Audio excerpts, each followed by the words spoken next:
Welcome to The Explainer. Today, we're diving into a framework that could totally change the way you think about your job. We're talking about why some work feels like a superpower and other work feels like, well, like kryptonite. And we're going to figure it out by sitting in on one very revealing team meeting. Okay, so let's just start with a question we've all asked ourselves, right? It's at the heart of this huge workplace mystery. Why do you absolutely love doing certain things, but other tasks, even ones you're good at, just completely drain you? So to figure this out, we're jumping into a team meeting that's already happening. And you can feel it. The atmosphere is a little tense. And it seems like it's all about one guy, Bull, who's clearly been having a rough time. And right then, Bull's wife, Anna, walks in. She picks up on the vibe immediately, and, with a little bit of humor, she just gets right to the point, asking about her husband. His colleague Jasper's reply is funny, but you can tell he's not really kidding. Bull isn't just having a bad week. He's become, and this is in his own words, ill-tempered. Something's really wrong here, and the team thinks they finally figured out why. So, what's their big discovery? Well, the team tells Anna that they found this incredible framework that explains exactly why some kinds of work give us energy and other kinds lead straight to frustration and burnout.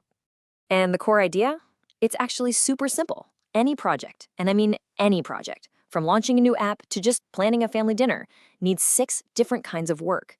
And here's the kicker. Each of us is only naturally gifted, has a genius for, about 2 or 3 of them.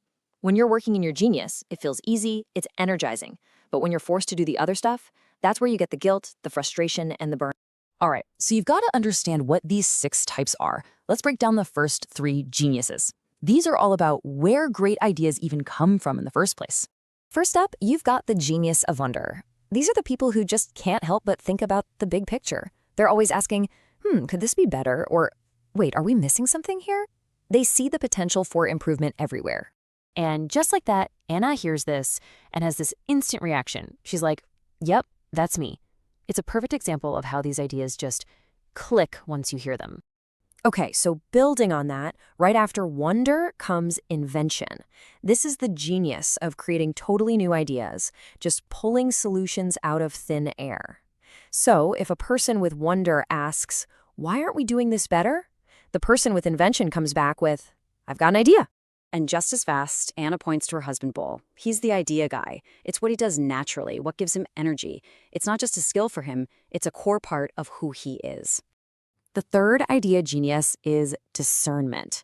Now, this isn't about data or spreadsheets. This is all about intuition, gut feel. People with this genius just know if an idea is going to work. They see patterns and connections that everybody else misses, which makes their judgment so valuable. And in another one of these aha moments, Anna looks over at Bull's colleague, Lynn, and nails it. She's not even part of this team, but just by listening, she's already starting to see everyone around her, at work and at home, in a completely new light. Okay, so we've got our idea people: wonder, invention, and discernment. But an idea is just an idea until someone actually does something with it. So now, let's look at the geniuses that are needed to make those ideas a reality. And that brings us to the genius of galvanizing. This is that spark. It's the ability to rally the troops and get people excited and moving. And this, right here, this is where the whole mystery of Bull's frustration starts to crack wide open. So Anna points out, hey, Bull is good at galvanizing, and he agrees, he can do it. But, and this is the key, he admits that doing it all the time absolutely drains him. And this leads to a massive breakthrough for everyone in the room, especially for Anna. And wow, talk about raw honesty. Bull explains the emotional toll this takes. It's not just that he gets tired. It's that he feels like he has to become a jerk just to get things done. Imagine carrying that around all day.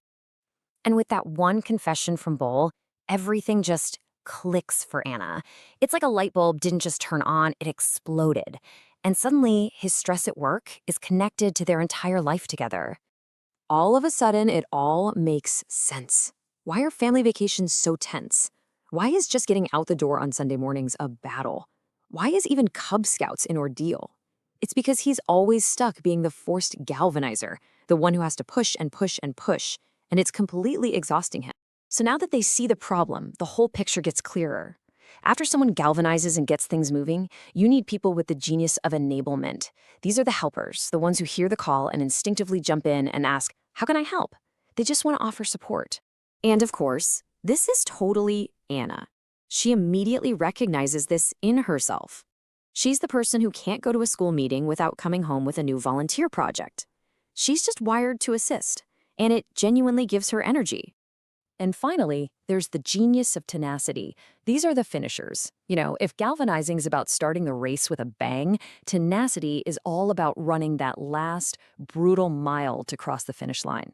These folks get their energy from seeing things through to completion, no matter what obstacles get in the way. So as this unbelievably insightful conversation starts to wrap up, Anna has one more breakthrough. She's looking at the team's drawing on the whiteboard, and she comes up with this powerful new way to see how all these geniuses work together. Her idea is so simple, but it's brilliant. She says to stop drawing them as separate circles and start drawing them as interlocking gears. Because think about it, a gear by itself doesn't do much, but when they mesh together, they create real movement. Each genius needs the others to work.